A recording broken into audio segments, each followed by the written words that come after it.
अस्सलामुअलैकुम साਰਿਆਂ ਨੂੰ ਇੱਕ ਨਵੀਂ ਵੀਡੀਓ ਦੇ ਵਿੱਚ। ਤੇ ਆ ਯਾਰ ਜਿੱਦਾਂ ਦੀ ਹਾਲਤ ਤੁਸੀਂ ਦੇਖ ਰਹੇ ਮਤਲਬ ਮੈਂ ਮੁਰੱਬੇ ਆਇਆ ਹੋਇਆ ਵਾਂ। ਅੱਜ ਅਸਾਂ ਚਲਾਉਣ ਲੱਗੇ ਆ ਡੁਗਡੁਗੀ, ਠੀਕ ਆ। ਤੇ ਤੁਹਾਨੂੰ ਚੈੱਕ ਕਰਵਾਉਂਦੇ ਆ ਡੁਗਡੁਗੀ ਦਾ। ਆਪਾਂ ਕੰਮ ਸਟਾਰਟ ਕਰ ਲਿਆ, ਤੁਹਾਨੂੰ ਚੈੱਕ ਕਰਨ ਭਾਈ। ਹੁਣ ਡੁਗਡੁਗੀ ਨੂੰ ਘੇੜਨ ਲੱਗੇ ਆ, ਠੀਕ ਆ। ਮੈਂ ਫੀਟਰ ਚਲਾਉਣ ਲੱਗੇ ਆ ਤੇ ਆ ਫੀਟਰ ਘੇੜਨ ਦੇ ਹੁਣ ਭਾਈ। ਹੁਣ पूरा गेड़ा देंगे फिर स्टार्ट होना। तो आ 2 किले जमीन अपनी आ पौने 2 किले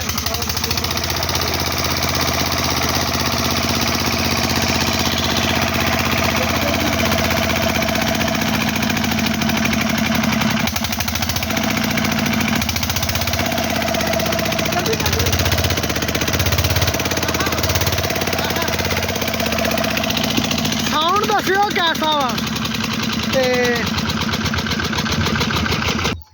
इन्दा तुसीं साउंड चैक कर लिया। इधर वाली साइड ते आपां बीजे होए आ 4 किले 4 एकड़ जमीन दे विच ना अपनी बीजी होई आ कनक, ठीक आ। मतलब 2 किले पौने 2 किले आ वा। दवाड़े नालों ज़्यादा जगह वो आ, एक वो किला वा, ठीक आ। इहदे च बीजे होए आपां दूसरा। तो इहदे च 8 तरह अपना चलेगा टरबैन, 8 बनेगा पट्टे का। फिर चलेगा। आप पहले पट्टा चढ़ा लिए, बाकी गल बाद च।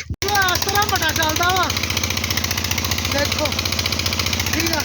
सामने देख लो कितना पट्टा चलन दिया। इन्ना को पानी कट दिया 4 इंची की टरबाइन, ठीक है।